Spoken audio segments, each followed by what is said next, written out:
Welcome back everyone. Let's go ahead and do a comparison between the Google Pixel 5a and the Samsung Galaxy S20 and see which one you should go ahead and pick up.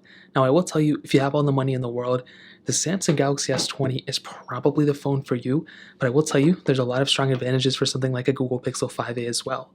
Now I will leave both of these linked down below. You can get them from there and help support the channel at the same time. Now side by side, you can definitely see there's some similarity. There's a lot of differences though for sure. First of all, the Samsung Galaxy S20 looks a lot better in my opinion on the front. They both have hole punch displays. The display on the Samsung Galaxy S20 is a little bit smaller. You have a 6.2-inch OLED panel here. The Google Pixel 5a has a 6.34-inch panel. So both OLED, but you do have a higher resolution on the Galaxy S21, but you also have a higher refresh rate on the Galaxy S21 as well. So it's another huge highlight. 120 Hz here, 60 Hz here, and definitely a better experience on something like this in my opinion than on the Pixel 5a. But the 5a still looks pretty good. One thing about the 5a some people may prefer is that with the curved glass on the Galaxy S20, sometimes you can do a lot of accidental presses and stuff. The Google Pixel 5a does not have a curved glass. Samsung did eliminate that on the S21, so keep that in mind. USB Type-C on the bottom, no headphone jack in the S20, but you do have a headphone jack on the top of the Pixel 5a in terms of the thinness and thickness. But I will tell you the Galaxy S20 does have a micro SD card slot, so that's another pretty big advantage on something like a Galaxy S20 in terms of thinness and thickness. Realistically, the Pixel 5a is a thicker phone, but it does come with a bigger battery and everything. With the S20, it feels still pretty thin. On the back, the last back on the S20 with a triple camera setup, the Google Pixel 5a has this kind of, an aluminum back with a plastic feeling. I don't know what it is about it. It feels pretty similar to the Pixel 5a with a dual camera setup on the back. Fingerprint sensor on the back of the Pixel 5a. The Galaxy S20 has an inbuilt fingerprint sensor in the display, so it's a pretty big thing. The big thing with the S20 though is that you do have Samsung DeX on a phone like this. So this allows you to essentially connect it to a computer in a way. It is its own computer in a way, which is really cool. The Pixel 5a kind of has it in a way with stock Android, but that's really pretty much it on the outside. Both have IP certification, which is great, but the IP certification is better on the Galaxy S20, and that really covers it up in terms of the outside. Now, there are some differences in terms of software. Realistically, the Google Pixel 5a software is going to be a better experience than One UI in my opinion.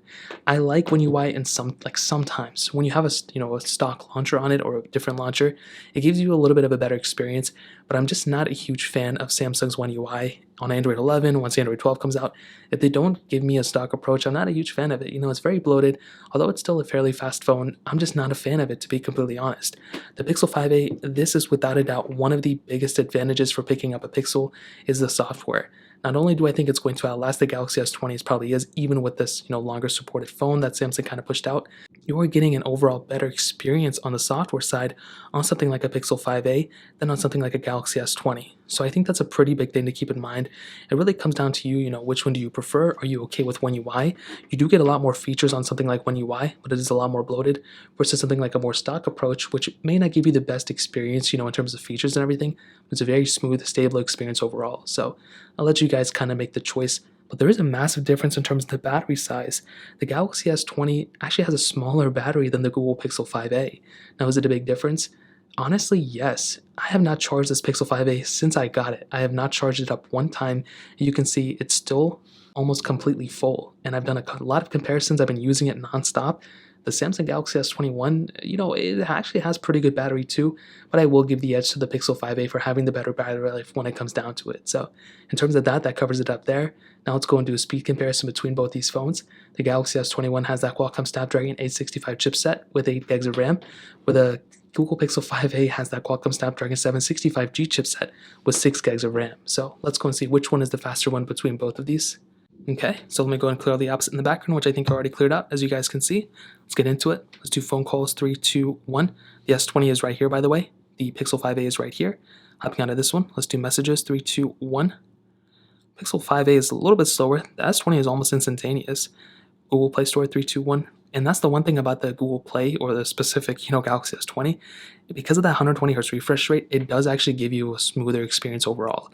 Even swiping through here, the 60 Hz, even if they're the same speed, you just get a smoother experience overall on the Galaxy S20, making it feel like a faster phone, which is really awesome. Gesture-wise, actually, I don't think there's that big of a difference in the gesture department. Hopping onto this one, let's get into Chrome. Let's just get into the camera, 3, 2, 1. And about the same. I don't think there's that big of a difference here. Let's get into some of these third-party apps. Let's do Temple Run 2, 3, 2, 1. And the S20 was almost instantaneous. That phone is extremely fast still, the Google Pixel 5a, and definitely much slower than the Galaxy S20. That's a pretty big difference between these two. We do eventually get into it on this phone. Let's get into some gameplay, which I don't really think is going to really matter too much if I'm being honest. But you can see pretty much the same thing going on here. Let's go and hop out of this one. Let's do BOFA, 3, 2, 1. And no connection problem here, which is very weird. Let's get into Instagram, 3, 2, 1. I may be logged into here, and I am. So we'll just go ahead and log out of this one too. Let's get into Twitter, 3, 2, 1. Again, the Galaxy S20 is almost instantaneous. It still makes me think I have the app in the background, even though I don't. Snake vs. Blocks, 3, 2, 1. And again, the S20 was faster. I wasn't expecting the S20 to be this much faster. It's almost every single time that phone is a faster device. Gameplay wise, they look about the same, but definitely it's faster on the Galaxy S21 or S20. Stack, 3, 2, 1. Add was faster to get into this one and then on the Galaxy S20, so keep that in mind. Quizlet, 3, 2, 1. S20 was faster there. Dune, I don't think I have here. Snapchat, which I also don't have here. I mean, that really pretty much covers up a majority of the apps. I think we have a pretty good opinion. Now, let's just go and see if we have any other apps that we can think of right out the gate. And that really pretty much covers it, to be honest. Now, I will load some of the background, but I will tell you, dude, I think the Galaxy S20 is the faster phone when it comes down to it. It's also a smoother phone because of that refresh rate.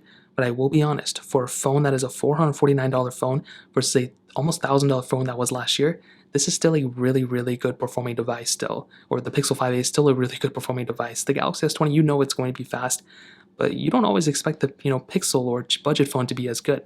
And definitely when it comes down to it, the Pixel 5a does a pretty good job as well.